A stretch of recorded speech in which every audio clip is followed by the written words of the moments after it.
maybe consider the possibility that sometimes it's okay to let one version of ourselves go, even though that means it is scary. We'll have to ask new questions. We'll have to start new things.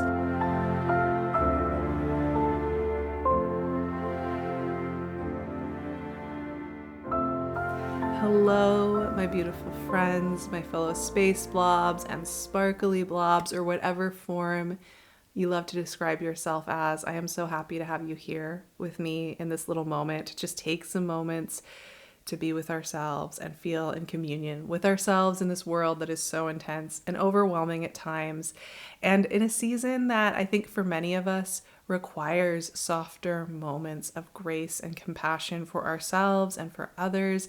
So that's what we're going to do today here. We are going to be exploring Mercury retrograde. For those of you who have been with me for a little while, you know that this is something I like to do. Every time we are about to enter a Mercury retrograde, I have a little check-in. And I think that's important because for me, reclaiming this transit for the sensitive spirits of the world and reclaiming the poetry, the softness, the sensitivity of it, taking it out of some of the pop astrology dynamics that we'll often see is a really, really helpful thing. I know it's helped me a lot to take time each Mercury retrograde and really make it my own and commune with it and feel through it and feel that I'm being held by that process has been very, very helpful in feeling a little bit more in tune with the rhythm of my life, because I think that Mercury retrograde really reflects the way that the creative cycle isn't something that is linear and forward and getting to the end, getting to the goal of something, accomplishing it, mastering it. It's about that beautiful cyclicality. It's about that beautiful rhythmic nature, the rise and fall of a wave, the way that things, hum and vibrate and come back around. And I think it much more reflects the nature of the universe, the nature of the world, the nature of the creative process of living a life than anything that's about direct motion. So often, Mercury retrograde in the pop astrology sphere is tied to inconvenience when it comes to things like travel, inconvenience when it comes to things like contract law, which has always been a very specific little point of insecurity for pop astrology in the Mercury retrograde world. And also just feeling like we don't know what we really want or like. And I feel like that's just because Mercury is tied to this idea of communication. However, I think Mercury retrograde is really about a deepening of communication with ourselves, what we really want to create, what we feel we want to renew or refill, and what we don't. And this is just a really, really soft place. I think too, this particular Mercury retrograde is ushering us into the new year. It will station direct on January 2nd. And I think that's really beautiful because I know that the calendar new year can feel like this pressure-filled, intense time of year, even for those of us who don't really celebrate it in kind of an impactful way. I know many of us here in this space don't really think of this as the most renewing time. We may feel that more in the spring or in other parts of the year, but I think that it's still there and we're still feeling that collective feeling. And so I think this is a really beautiful place to just give ourselves some grace, some compassion, some medicine, and feel through that. Also, if you're looking for more soft spaces when it comes to the new year and you're like me and you want there to be a different type of container holding you as we move through that, please join me for Gentle New Year over on my Patreon. I have been creating a really soft space there and it's been really amazing to work with it. And it's going to be just a really gentle check-in, 4 sessions starting on the solstice, or the 20th actually, the day before the solstice, and moving through each Wednesday of that season, where you can just sit down with me and I will do a session that you can watch at your leisure and feel through with me. Anyway, let's get back to Mercury retrograde this beautiful time around. Mercury retrograde begins on December 13th in the sign of Capricorn at 8 degrees. It is a hybrid Mercury retrograde. So that means it's going to be moving through 2 different signs. It will start off in Capricorn and then it will move into Sagittarius on December 23rd. And it will station direct on January 2nd in Sagittarius. The post-shadow phase is going to end on January 21st, back again in Capricorn. So we are modulating between 2 very vivid energies, and I think that's so interesting. And my plan today is I'm just going to be offering up a few gentle themes that you can play with and journal on, reflect on, feel through, work with throughout this Mercury retrograde, throughout the end of this year and the very beginning of the new year, and just feel through. I think these are also helpful and really, really nice. So let's start with the first theme, and that is going to be the sunk cost fallacy. I know some of you have heard of this, I'm sure, before, and it's definitely something that I have to reconnect with often. So the sunk cost fallacy is this idea that is used often. You'll see it used in like kind of financial business sectors to talk about opportunity loss and all of that. But really the concept is, you've sunk money or time or energy into something, a project, an idea, a portfolio, whatever it may be. And there's a reluctance to let it go because this energy, this money, this time, this focus has gone into it, even though it is no longer really serving its purpose. It's no longer giving back. It's no longer viable, or it's just not feeling quite right anymore. But the fear is that in saying, okay, I'm going to just let it go. I'm not going to like keep pursuing that. I'm going to put my focus and my future vision and my future resources and my time and my focus in this here now moment over here, that if we do that, that we are losing something, that we are going to have lost more by letting it go. However, the fallacy part of this is that by letting that go, we're actually opening up our resources and being more effective at being present in the world. And so I think that this Mercury retrograde, moving through the signs of Capricorn and then modulating into Sagittarius, is looking at places where it feels like we've put so much time and effort into describing ourselves a certain way, into a certain type of project, into something that maybe really meant something to us 3 or 4 years ago, but now doesn't feel quite the same, and feeling like we're kind of done with it. This is really specifically for things that feel like we just can't keep doing them. We can feel it's a little off. We can feel it's not really serving us anymore. But it feels like if we let go of it, that we've lost all that time and energy, that we are somehow doing a disservice to our past selves. A lot of times questions I think that come up when we're feeling like it might be very scary to let go of one identity, one project, one thing that we put a lot of time and energy into, is it that it's too late or overwhelming to give yourself the permission to ask new questions or take on new things or to try something new. And because it's too late, we might as well stick with the thing that we've already been putting all our time and attention into, even though it doesn't really feel like us anymore. And often too, I think that the sunk cost fallacy, one of the most painful things when we're talking about creative projects, when we're talking about being ourselves in the world, is this sense of time lost, because a lot of us will have put energy and effort into creative projects, into ideas, into things that we love. And it feels like if we let go, then how is it going to connect to the next chapter? Maybe we've done a disservice to ourselves. Maybe we wish we could just like rewrite the past and go back and fix it and do it right.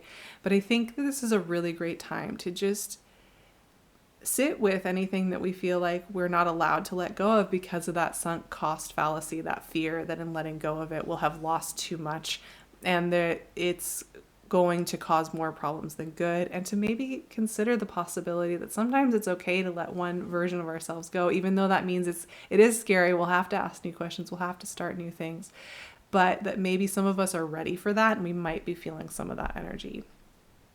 The next theme is a question, and that question is, am I allowed to have peace in my life? Am I allowed for peace to be one of the qualities, that peace of well-being that I feel in myself? Is that allowed to be one of my core values and something that guides me in my life? Am I allowed to do that? That's the question. That's it. Because often many of us will find, and it comes up time and again in different guises, many of us will find that a lot of us do not feel like we are allowed to care about our peace and well-being in the life choices we make because other people are depending on us, because that's not a responsible way to live in the world, because that's something that doesn't value all these other things, all these other elements that we have to pay attention to, because it doesn't pay the bills, because it doesn't take it into account that there are deadlines, whatever the reasons may be for why we disallow ourselves peace and well-being as criteria for how we make choices in life. It's really interesting to just observe what those are. What are the reasons why peace and well-being can't be first and foremost in making decisions and making the decision, do I want to take that meeting? Do I want to work those extra hours? Do I want to begin that next project? Do I want to go to the coffee? There are so many little places where we put peace and well-being on the back burner. And really, I think this is such a beautiful retrograde to explore when we put peace and well-being on the back burner, and what are the rules around why peace and well-being have to go on the back burner so often. And that's kind of a big question. I think that question goes to our culture. It goes to some of the systems we have in place now. It's not just a personal development question, because, a lot of us are struggling with how to balance that in the world as it is. So it's also a question. It's not necessarily that you have to find a way to have peace and well-being right now and figure it out this Mercury retrograde. It's more just being able to witness that and notice. And if there are any places where you can bring peace and well-being into the decision making, into the process, into anything that you're doing in life, any aspects that you can do that in life, this is a really great time to just consider allowing yourself that. I think that's so deeply tied to a Sagittarian viewpoint. And it's also a review of the rigidity around Capricornian rules and productivity and success energetics that may have been playing a role in the background, because that brings me to my final theme that I wanted to talk about today. And that is reviewing the rules of success and productivity. We're coming to the end of Pluto in Capricorn. I feel like I said this last year because Pluto did have a slight visitation to Aquarius in 2023 and then went back to Capricorn again. But in 2024, we really are finishing up Pluto in Capricorn, and we're coming to the end of that. So this Mercury retrograde for me as well, as we modulate through this retrograde where Mercury moves back into Sagittarius, this is a really great time to think about rules, structures, and rigidity and how that has been working with you. Are there rules that aren't working anymore for you? Like the sunk cost fallacy, like the rules around when we can have peace and well-being and when we cannot. Those are just a couple of specific places to look. But there's a lot of rules that we have maybe placed on ourselves because we're trying to survive, because we've been in a certain season of life, because we've been needing to get things done in a certain way, that this is a really great time to just look at those, look at how the rules around how you have value in the world, how you earn value in the world, how you earn well-being and peace in the world. Are they working for you? Are these rules working for you? Are there any places that have gotten rigid or resistant to change? Are there any places where you are feeling a little bit tight and just feeling like you can't quite open up? This is a really great little Mercury retrograde moment to just feel through that. The other part of this, and this is where the Mercury retrograde in Sagittarius is really important, is can you make space for there to be some new ways of finding structure and meaning? Structure and having a sense of shape in life is a really beautiful thing, but it has to be done in a way that acknowledges our humanity, our emotions, our needs, our value in life, right? So this is a really great time to just think about what new structures could hold you in a way that feels a little bit more true to you. This is a really great Mercury retrograde to experiment very gently with this. So maybe just playing with some different little structural things in your day, very small ones, seeing where you're feeling rigidity, seeing where you're feeling openness, seeing where some rules about who you had to be this last year can release a little bit. This is a really great place to do that. All in all, this Mercury retrograde really is about reviewing how we value ourselves, how we value our time, and where we have rules about where we have to hold on that aren't working for us anymore. I think we're really in between two creative cycles in the world. And I couldn't even tell you where the last one began. Each person's going to have their own rhythm on that. But this is a Mercury retrograde that I think acknowledges that. And part of our work in moving between two creative cycles is to recognize what can't come with us from the last creative cycle and acknowledge what needs to shift and change. And I think this is the perfect moment to do that. Yes, it is happening. This Mercury retrograde is happening right through the holiday season, right in a time where a lot of us are already feeling quite sensitive. It's an emotionally complex time of year for most of us. And I think it's important to remember, with anything that I've said here today, that I don't feel like giving you all a lot of homework and things that you have to take and like figure out during this Mercury retrograde. I think one of my favorite ways to work with Mercury retrograde is to kind of like pose these questions to myself really gently and then just let them play on in the background while I'm moving through those few weeks.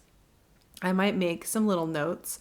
I might note down a few things about what I'm noticing with some of the questions I posed, and I will just allow myself to observe. Observe where I'm feeling tension, observe where I'm feeling rigidity, observe where I'm feeling fatigue, observe where I'm feeling readiness to let go. And a lot of times at the end of Mercury retrograde, so once we're in January, that's when I will feel a lot more understanding about what that season was for me and how to work with it. So it's also an encouragement to keep it simple during this time. We don't have to add more astrology homework to our plates at all. And I really think Mercury retrograde is a great time to not overthink, to not overdo it with looking out for kind of self-fulfilling prophecies of miscommunication and stress.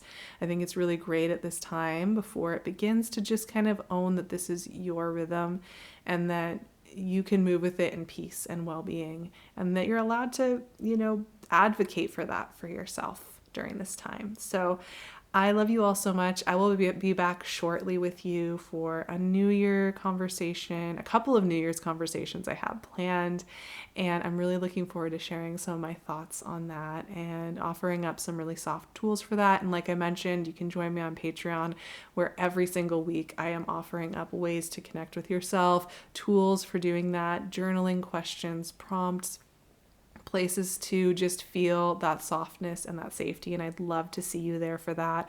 I love seeing you here. And of course, you can find me on my Instagram and my website if you're looking for more cozy spaces. So thank you all for being here. I will talk to you soon. Have a beautiful Mercury retrograde in Capricorn and Sagittarius.